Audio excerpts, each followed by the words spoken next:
nung administrasyon niya, matindi rin yung dilubyo na inabot, pandemic.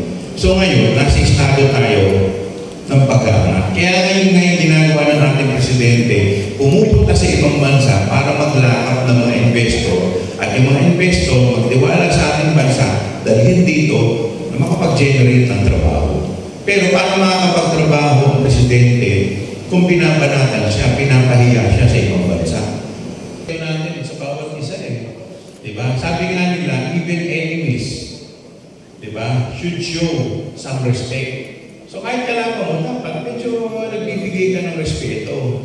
Ngayon, wala na kung ano-ano na. Hindi naman ito yung mga bagay na gusto natin na pinakikita natin sa ating mga anak. With regards to the West Philippine issue naman po, yun nga po, maraming gustong malaman kung ano talaga ang tunay na stand ni VP Sara. Pero ang madalas natin nakukuha sa kanya yung no comment, comment niya. Ano po ba ang dapat asahan talaga natin? Kasi bilang reservist din siya, ang ginagawa kasing excuse minsan ng mga supporters niya, DepEd naman daw siya, hindi siya Defense Secretary. So, saan po, where do we draw the line na dapat makialam siya? Well, kagaya po ng binanggit ko kanina, hindi dahil sa Defense Secretary siya. Ito ay bilang Vice President siya. So, dapat alam natin kung ano ang stand ng pangalawang Pangulo o yung pangalawa sa pinakamataas na opisyal ng ating bansa. Paano na kung dumating ang panahon, huwag naman po sana pumasok tayo sa gera.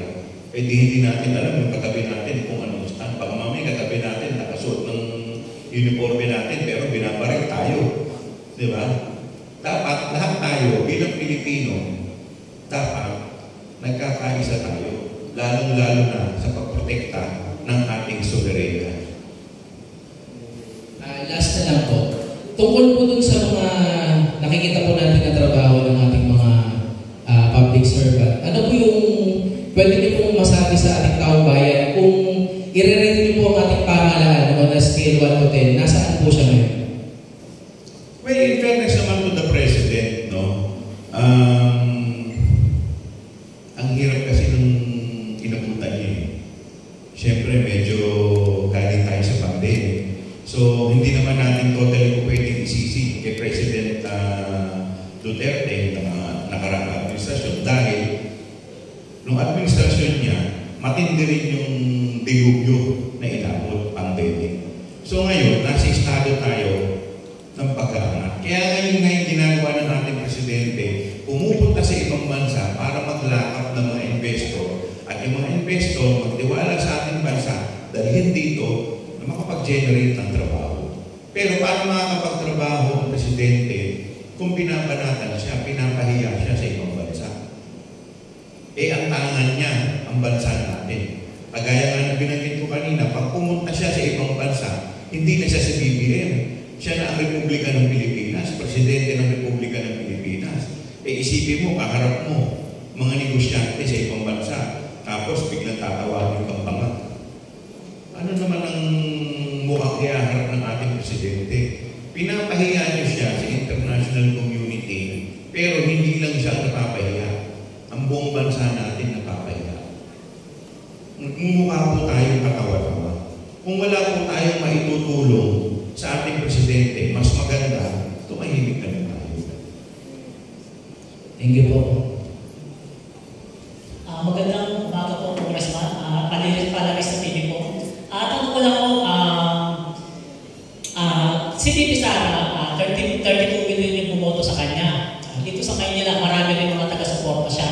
Hindi po ba kayo natatakot na baka hindi na kayo iboto ng mga taga-suporta niya? Alam po ninyo kung saan natatakot? Natatakot po ako.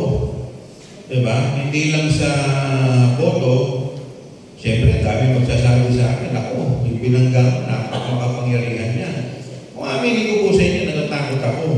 Pero kung mananatili po tayo natatakot, mananahimik po tayo, magbubulag-bulagan po tayo, ano po mangyayari sa bansa natin?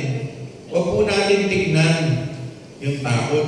Ang tignan po, matakot po tayo, 50 years, 100 years from now, sasabihin ng mga ninuno natin, anong ginawa ninyo nung kayo nakaposisyon?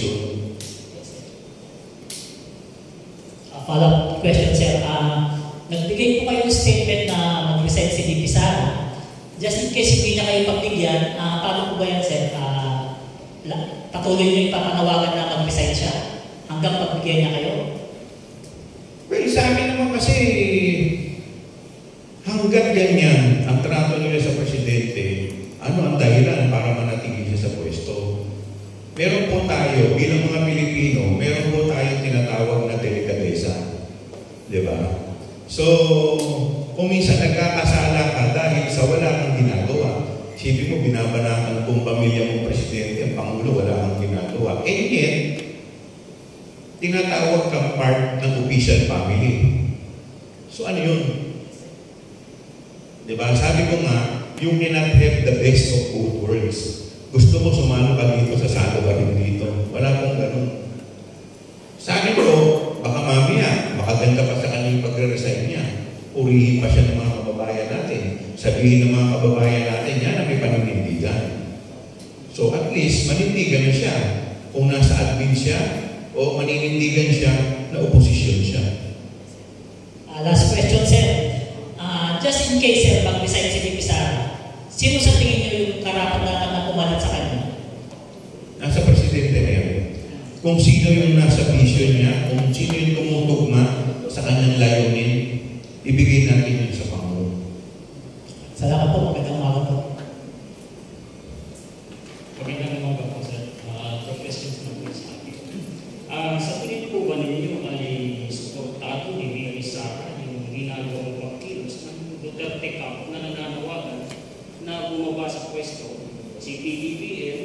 Kasi alam natin sa pamamagitan po ng law of succession, automatic kung si VP Sara ang papalit.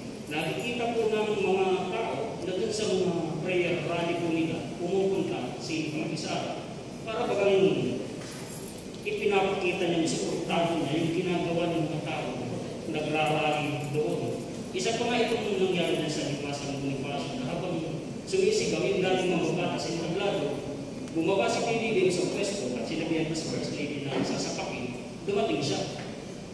Yung pagpunta sa prayer rally, parang pagsuporta sa ikinikilos protesta o ikinikilos na prayer rally sa mga tao doon, ano masasabi ko? Well, ayaw ko naman pangunahan si VP Sara. Siyempre, hindi ko naman alam kung ano si isip niya. But one thing for sure, wala siyang ginagawa. Despite sa mga batikos na ginagawa, despite sa pambabastos na ginagawa sa ating presidente, wala siyang aksyon. Ang malungkot ko dito, uulitin ko, parte siya ng official family ng presidente. Alter ego siya ng ating presidente. So, whether sinasang-ayun niya o hindi, sana, for delikadesa, mas maganda, mag-resign na lang siya.